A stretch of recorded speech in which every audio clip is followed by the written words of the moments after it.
जय भीम. आज आपण महाड येथे आहोत.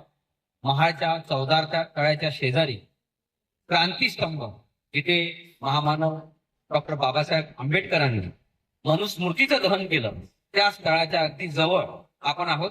आणि आज आपल्यासोबत गौतम कांबळे आहेत. ते महाडचेच रहिवासी आहेत. अनेक मोठ्या कंपनीत मोठ्या हुद्द्यावर आहेत. आज आपण त्यांच्याशी या चौदार तळ्याबद्दल चर्चा करणार आहोत. ऐतिहासिक चर्चेच्या पूर्वी जरा प्रासंगिक चर्चा करूया. कांबळे साहेब, यावेळेसची गर्दी पूर्वीपेक्षाही जास्त आहे असं कॉमन प्रतिक्रिया आहे. पण तुम्ही महाडचे रहिवासी आहे, चौदार तळ्याच्या काठावर पण राहताय. तुमचं काय निरीक्षण? नाही, याचा अंदाज आताच लगेच देता येणार नाही, परंतु जो तो पाहिजे त्या पद्धतीने नाहीये. आंतरराष्ट्रीय युद्धाचं जे जाळं पसरलेलं आहे, भीतीचं वातावरण पसरलं, त्याचा इम्पॅक्ट या समाजावर जरूर झाला. आणि मी गेले 4-5 दिवस या प्रशासनाशी विनंती करतो की महाडचे हॉटेल चालू राहतील की जेणेकरून स्वयंसेवकांनी जेवणाची भोजनाची त्यांची लोकांची व्यवस्था केली ती अपुरी पडेल. परंतु मोबदला म्हणून देऊन काही जेवण मिळेल इथे, त्याची उपासमार मिळणार नाही म्हणून हॉटेल चालू राहावी, त्यांना गॅस मिळावा. लोक यासाठी घाबरले की महाडमध्ये जाऊन भूकपळीचे आपण तिथे त्या ठिकाणी सामोरं जावं लागू नये म्हणून या ठिकाणी येण्याचा लोकांनी जाणूनपूर्वक नाकारलेला आहे. परंतु बाबासाहेबांची जी श्रद्धा आहे ती श्रद्धा मनात घेऊन लोक, काही लोक संध्याकाळच्या फ्लोमध्ये वाटेल पण म्हणावं तसे लोक या ठिकाणी उपस्थित नाही. खरं तर या ठिकाणी मुख्यमंत्र्यांनी अनेक काही चांगल्या गोष्टी केल्या आहेत.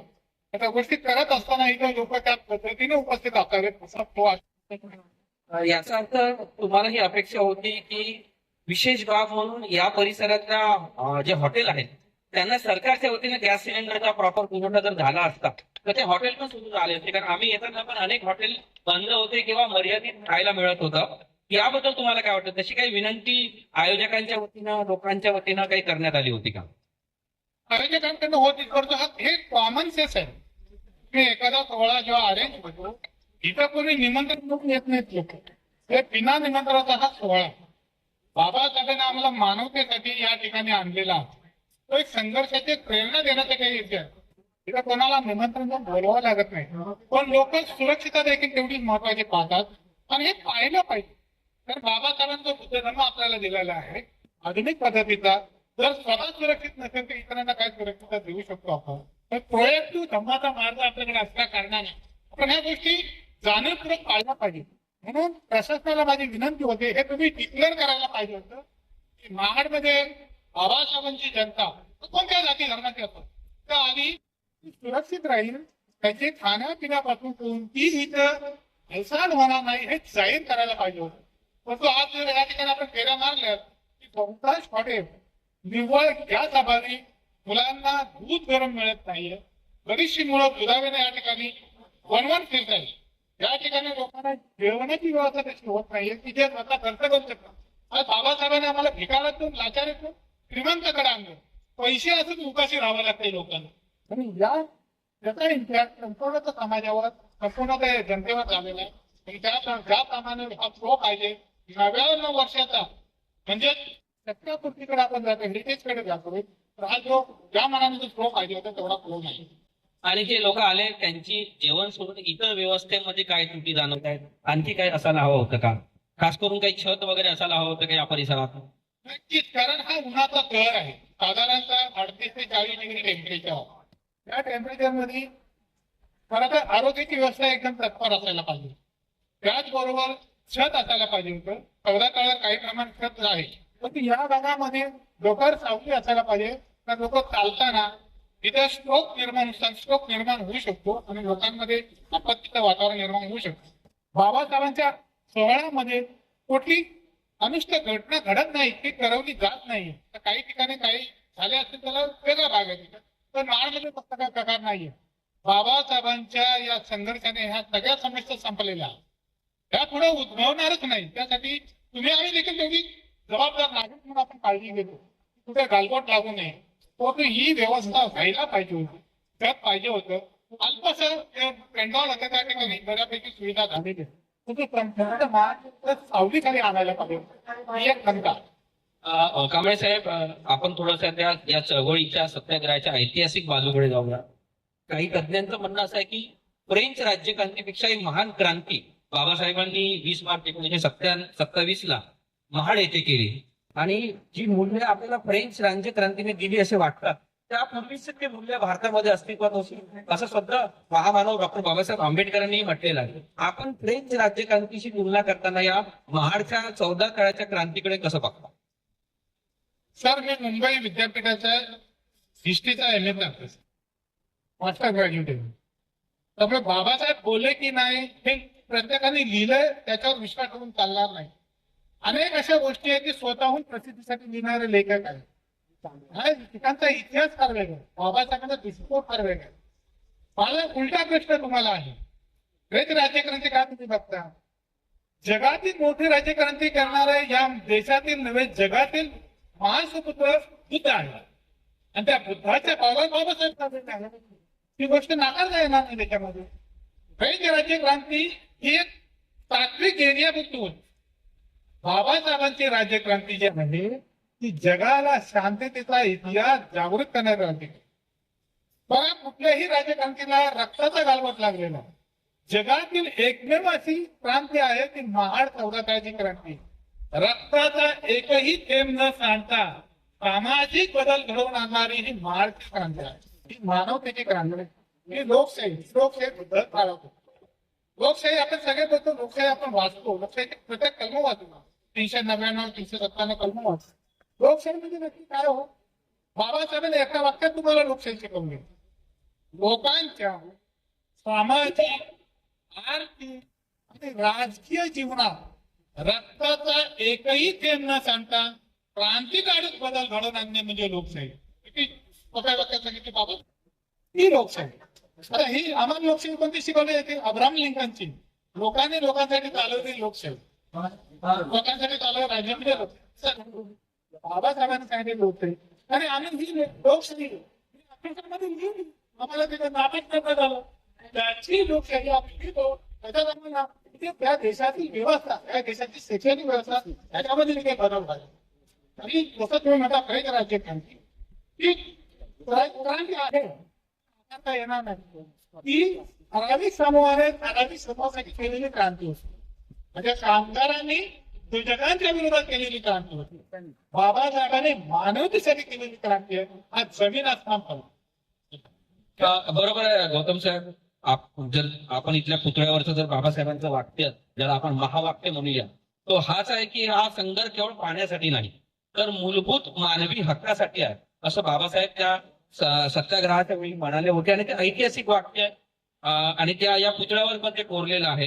तर मूलभूत मानवी हक्क या दृष्टीनं ही क्रांती किती मोलाची वाटते? कारण मानवी हक्काच्या दृष्टीने अनेक जगामध्ये क्रांती आणि चळवळी झाल्या, पण माणसाला साधं पाणी पिणे म्हणजे अन्न वस्त्र निवारा असं आपण म्हणतो तर पाणी ही तर मूलभूत गरज आहे. ती नाकारण्यामागे या देशातली समाज व्यवस्था कारणीभूत होती की जाती व्यवस्था कारणीभूत होती? तुम्हाला काय वाटतं? तर जो प्रश्न आजपर्यंत विचारायला पाहिजे तो कोणीच विचारला. मी सांगतो प्रश्नही मीच करतो, त्याचं उत्तरही मीच देतो. जे मी सांगतोय ते तुम्हाला कुठल्या पुस्तकात वाचायला मिळणार नाही, कुठे लिहिलेलं नसेल, कोणी तुम्हाला सांगणार नाही. परंतु आपण असा प्रयत्न करूया की असं असतं तर की नाही. बाबासाहेबांनी या देशात काय तळी पाहिली नाहीत का? जगात कुठे तळी नव्हती का? महाराष्ट्रात तळी नव्हती का? रायगड जिल्ह्यात तळी नव्हती का? मग महाराष्ट्रात 14 तळ का निवडलं? हा प्रश्न प्रत्येक पत्रकारांनी विचारला. पुढे त्याच प्रश्नाकडे येणार होतो मी. येताना सोनटक्के साहेबांना तोच प्रश्न विचारला की नेमके महाडची निवड काय? आपण पहिले त्या प्रश्नावर येऊया, नेमकी महाडची निवड काय? जगाच्या पाठीवर हे उत्तर तुम्हाला माझ्याकडनं मिळेल. तर कारण असं आहे, मुंबई युनिव्हर्सिटी मधून जे काही संशोधन मी केली तर काही संशोधन माझ्या महाडला मीच 2020 जो पूर त्याची गेली वाहून मी तळावर. मी ज्या तळावर राहतो ते माझ्या घरातच 4.5 फूट पाणी होतं आणि संपूर्ण महाड 32 फूट पाण्याखाली होती. माझी सगळी म्हणजे ते सगळ्यात वाईट गोष्ट आहे माझ्या जीवनातली की माझं संपूर्ण साहित्य तरी पण जे वेगळं आहे ते मला सांगण्याचा प्रयत्न केला. जगामध्ये खूप तळी होती. हा प्रश्न योग्य आहे तुला. बाबासाहेब हे ऐतिहासिक संशोधक, इतिहासाचे संशोधक होते. बाबासाहेब इव्हिडेन्शियली गोष्ट पुढे घ्यायचे आणि बाबासाहेब भौतिक भौगोलिक विचार करतात आणि म्हणून बाबासाहेब जगामध्ये यशस्वी. महाड हे चौदार तळा महाडला आहे. याची इव्हिडन्सची पार्श्वभूमी पाहूया. 1923 मध्ये रावसाहेब बोले कोकण प्रांताचे अध्यक्ष होते. म्हणजे मुंबई, रायगड, जो कुलाबा आणि हे सगळं सिंधुदुर्ग एरिया. कोकण म्हणजे खडक. त्या कोकणाचं नाव प्रांत म्हणजे अप्रांत. या अप्रांताच्या पृथ्वीच्या नावामध्ये आणि या भागात बुद्धिस्ट राजवट होते. महाडचं पूर्वीचं नाव मैकावत आणि या मैकावती मध्ये महाराट, महा म्हणजे मोठी, राट म्हणजे बाजारपेठ, मोठी बाजार व्यापारी बाजार होते. जगाच्या पाठीवर बुद्धिस्ट लोक व्यापारी होते. आज बुद्धिस्ट लोक व्यापारापासून परावृत्त आहे. त्यांनी पुन्हा व्यापाराकडे यावं हा माझा आग्रह आहे. आणि या महाडमध्ये गौतमीपुत्र सातकर्णी सातवण घराण्याचं राज्य होतं. त्या गांधारी नदीवर बांधलेलं होतं. त्यांनी आपल्या मुलाच्या वाढदिवसानिमित्त महाडच्या 32 बौद्ध कोरल्या आणि बौद्ध बनतेना काय. या बौद्ध बनतेंकडे जगातले सगळे व्यापारी हे व्यापार करत असतात. त्यावेळेस बँका नव्हत्या. तर हे व्यापारी जर व्यापार झालेला पैसा ठेवायचा होतं म्हणजे बौद्ध भिक्खूंकडे ठेवण्यात येत असेल आणि पुढच्या व्यापाराला परत येताना बौद्ध बंधनकडे घेत काही अंश येते तिथे दान केले जाते. हा व्यवहार तुम्ही तर बुद्धिस्ट राजवट होतो. दुसरा प्रश्न बाबासाहेबांचे करतो. महाडच्या जवळ रायगड आहे. तिथे शिवाजी महाराजांची राज्याभिषेक झाला, राजवट होती. इथं समतेचं राज्य होतं शिवाजी महाराजांच्या राज्यात. तिथं विषमता आली कशी हा प्रश्न आहे. त्याच्यापुढचा प्रश्न असा आहे की इव्हिडन्शियली हे दळ पूर्ण झालेलं आहे. 1924 मध्ये महाडचे तत्कालीन सुरवाना टिकून अध्यक्ष होते. यांनी त्याचा ठराव मांडला पण तो अंमलात येत नाही. लोक घाबरतात. लोकांनी आपल्या जगाने घाबरतात आणि त्याची अंमलबजावणी होत नाही. हे बाबासाहेबांच्या कामात अंमलबजावणी व्हावी. कायदेशीर या ठिकाणी कोर्ट होतं. जर पुढे कायदेशीर बाबतीत होता बॅरिस्टर होते. सगळ्यात तिसरा महत्वाचा प्रश्न बाबासाहेबांचा मुद्दा असा होता की पेशवे पुण्यामध्ये पेशवे होते. ते पुन्हा काही विश्रांतीसाठी महाडला यायचे. ते 14 तळ्याच्या कॉर्नरवर हळदीकरांचा वाडा, त्या हळदीकरांच्या वाड्यामध्ये हे सगळे पेशवे राहत असतात उन्हाळी सुट्टीमध्ये. आणि हा रेफरन्स मध्ययुगीन भारत या पुस्तकामध्ये लेखिका संध्या मनेरीकर यांच्या रेफरन्स मधून मुंबई विद्यापीठामध्ये आणि ते इथे विश्रांतीसाठी येतो. बाबासाहेबांना निदर्शनात आलं कोणते करत बाबासाहेब हे नुसते विश्रांतीसाठी येत नाहीत. हे काही त्यांचे आलिशान काही कारण पण असू शकतात. आणि इथं शिवाजी महाराजांची राजधानी असल्या कारणाने इथून पेशवाईची यंत्रणा चालू. या पेशवाईला साथ देण्यासाठी बाबासाहेबांनी 14 तळ्याचा लढा अतिशय वेगळी आणि अतिशय मोलाची माहिती आपण दिली. मी एक शेवटचा प्रश्न विचारतो की ही जी मी जो पूर्वी प्रश्न विचारला होता की पाण्यासारखा मूलभूत अधिकार दलितांना नाकारण्यामागचं इथली जाती व्यवस्था कारणीभूत वाटते की एकूण समाज व्यवस्था कारणीभूत? जाती व्यवस्था आहे पण जाती व्यवस्था ही धर्म, रूढी आणि परंपरा या अंधश्रद्धेच्या मगरमिट्टीत गुंतलेली आहे. ही मगरमिट्ट सोडायची असेल तर याला बाबासाहेबांनी पहिलं आव्हान दिलं की मनुस्मृतीचं जाळ. मनुस्मृती याच्या आधी पण जाळीत होती. बाबासाहेबांच्या आधी दक्षिण भारतामध्ये पेरियार रामास्वामी त्याला जाळायची काही गरज का होती? मित्रांनो, आपण बाबासाहेबांची चळवळ एक वेगळ्या दृष्टीने बघण्याचा दृष्टिकोन आपला पाहिजे. बाबासाहेब या ठिकाणी 14 सत्याग्रह केले आणि पुन्हा गेले. पण त्या सत्याग्रहाची परत अंमलबजावणी होत नाही. बाबासाहेबांनी शिरोडकर हॉलमध्ये करायला ठरवलं. काही लोक जाऊन भेटले. जावेडकर मास्तर मुंबईचे ज्यांच्या मार्गदर्शनाखाली समता समीकरणाची स्थापना झाली की ज्याच्यातून व्यायाम खेळातून याच चळवळीला अंगरक्षक पुरवले लागते.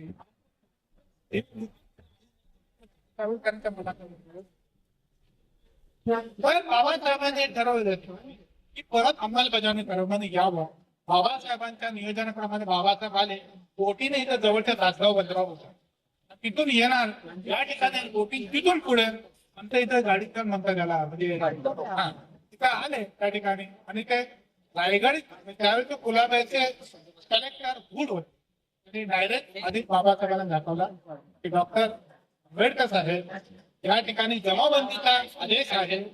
आपण जमावाने या ठिकाणी आला त्यामुळे नाही लागत तुम्हाला आपल्यावर देखील त्याची ऍक्शन घ्यावी लागेल. परंतु माझी इच्छा नाही आणि माझा असा उद्देश नाही की आपल्याला अरेस्ट करावा. तो बाबासाहेब कायदे माणसासाठी केलेले आहेत है ना. जर माणसाला त्याचा उपयोग होत असेल ते कायदे करून फायदा काय.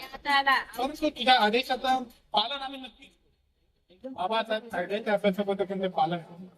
पण बाबासाहेब विषय तिथे थांबले नाही. म्हणजे आपल्याला तिथं बघितलं की बाबासाहेबांनी परिस्थितीनुसार धोरणं बघा. परिस्थितीनुसार आपल्या आंदोलनाची दिशा बदलली. बाबासाहेब सगळ्यांना समजवतात आदेशाचं आपण पालन केलं पाहिजे. आपल्याला 14 तळावर जाता येणार नाही. 100 फीटापर्यंत तो आदेश लागू आहे. परंतु बाबासाहेबांना तर सगळ्यांना करायला पाहिजे, त्यांना माणूस करायला पाहिजे. हे त्यांचं कुटुंब आहे. त्यांनीही इथं बाबासाहेब आंदोलनाची मार्गदर्शन सभा या ठिकाणी घेतली. इथं मार्गदर्शन की आपण तळावर परत अंमलबजावणी जाऊ शकत तर कायदा आहे त्याचं आपण पालन केलं. इथं या ठिकाणी सहस्र बुद्धे आणि बापूसाहेब जोशी यांनी कल्पना मांडली. बाबासाहेब हे जे परंपरा आलेल्या आहेत त्या आधीच जात नाही. तर बाबासाहेब हे जर तुमच्या धर्मसंस्था सांगते की तुम्ही मनस्पती पण मनस्पती प्रत्येक पण बाबासाहेब त्या पुस्तकातून काढायचे आणि जनतेसमोर सगळे ब्राह्मणांना सगळे ब्राह्मण स्वीकार होते. हे तुम्हाला मान्य आहे का. महिलांवर अत्याचार, महिलांना शिक्षणाचा अधिकार नाही, अस्पृश्यांना अधिकार नाही, नाही नाही म्हटलं की ते मान त्या एका गोसाव्याच्या हस्ते संपूर्ण मनस्फूर्ती जाळली. बाबासाहेबांनी फक्त ते मनात दिली. बाबासाहेब पुस्तकावर प्रेम करणारे बाबासाहेब स्वतः कसे जाळले विरोधाभास आहे त्याच्यात. पण बाबासाहेबांनी त्या रूढी परंपरा जाळल्या नाही म्हणून ते मनस्फूर्ती जाळण्याचा एक तो अध्याय निर्माण झाला. या ठिकाणी बाबासाहेबांनी 14 तारखेचा संग्रह करताना ह्या सगळ्या एव्हिडन्ससाठी ऐतिहासिक भौगोलिक विचार करून बाबासाहेबांनी मार्चचा थोडा केला आणि त्याला कायदेशीर मान्यता आल्या. बाबासाहेब ठाणे कोर्टात चौदार तळ्याचा लढा तर बाबासाहेब लढले आता 100 वर्ष होत आले. ही लढाई समतेची होती, मानवी हक्क मूलभूत हक्काची होती. ही नेमकी पुढे कशी नेहमी पाहिजे आपण थोडक्यात मुद्दे सुद्धा आम्हाला सांगा आणि आपण मी मुलाखतीच्या समारोपाकडे चाललोय. तुमच्या दृष्टीने आता पुढे ही लढाई कशी नेली पाहिजे. अर्थातच परिस्थितीनुसार मार्ग आपले बदलले पाहिजे. आता जातीयता राहिली असं म्हणतात काही प्रमाणात असेल परंतु जोपर्यंत संविधान आपल्या ते राहणार जातीयाला तुम्ही जास्त महत्व देऊ. तुम्ही आता महत्व दिलं पाहिजे की येणाऱ्या पिढीला कसं जगवता येईल. समाज जगला तर धम्म जगणार, धम्म जगला तर चळवळी जगणार. म्हणून येणाऱ्या पिढीत कशा जगाव्या त्यासाठी नव तरुणांच्या हाताला काम देता आला पाहिजे. नाही दिलं आपण काम तर जे शिकलेले लोक आहेत आणि आमच्यासारखे सहकारी लोक आहेत, जे चळवळीतले लोक आहेत यांच्यावर तो मोठा दाग बसेल. कारण शिकलेल्या समाजाचे शिकलेल्या तरुणांनी पुढे जर आत्महत्याकडे जर वळले त्याला जबाबदार तुम्ही आणि आम्ही आहे. कारण ते वळतं त्याचं कारण एक आहे की बाबासाहेबांनीच आमची गोची केलेली आहे. खूप एक शब्द वाटेल तुम्हाला कारण बाबासाहेबांनी आम्हाला बौद्ध धर्म हा नीतिवान धर्म जगाचा तो चोरी दांडी लबाडी खून खराबीपासून आपल्याला करवतो. आम्ही हिंदू होतो आम्हाला चोरीसाठी मार्ग मोकळा होता. आम्ही हिंदू होतो आम्हाला लांडी लबाडीसाठी मार्ग मोकळा. आम्ही हिंदू होतो आम्हाला नाच लज्जा वाटली आम्ही जगत होतो. कारण आम्ही तेव्हाही जगत होतो. आमच्या जगण्याचे मार्ग बंद होते. मेलेली ढोरं आम्ही खात होतो फेकली होती म्हणून. पण जेव्हा ढोरच म्हणत नव्हती का आम्ही लोकांच्या वाड्यात शिरून ती ढोरं मारायचो ती वस्तुस्थिती होती. आता वस्तुस्थिती तीच आहे फक्त त्याचं स्वरूप बदललेलं आहे. आता या स्वतंत्र भारतामध्ये आपल्याला शिकून देखील मरणाकडे जावं लागेल तर आपल्या हाताला काम नाही. रिझर्वेशन तर संपण्यातच आलेलं आहे.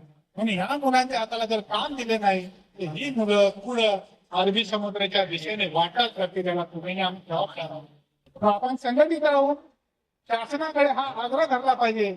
भाई समाजाच्या आमच्या लोकसंख्येप्रमाणे आम्हाला किती जागा उद्योग दिले, किती विकासाचे मार्ग दिले, नाहीतर हा धम्म आणि बाबासाहेबांचे पालनकाराने डायरेक्टली नाही इनडायरेक्टली संपवण्याच्या मार्गावर निर्माण झाला. धन्यवाद गौतम साहेब. गौतम कांबळे हे होते आपल्यासोबत आणि त्यांनी स्वतः इतिहासाचे अभ्यासक आहेत, सगळ्या दलित बुद्धस्त चळवळीचे पण अभ्यासक आहेत. अतिशय सुंदर आणि मार्मिक असं विश्लेषण आज त्यांनी आपल्यासमोर केलेलं आहे.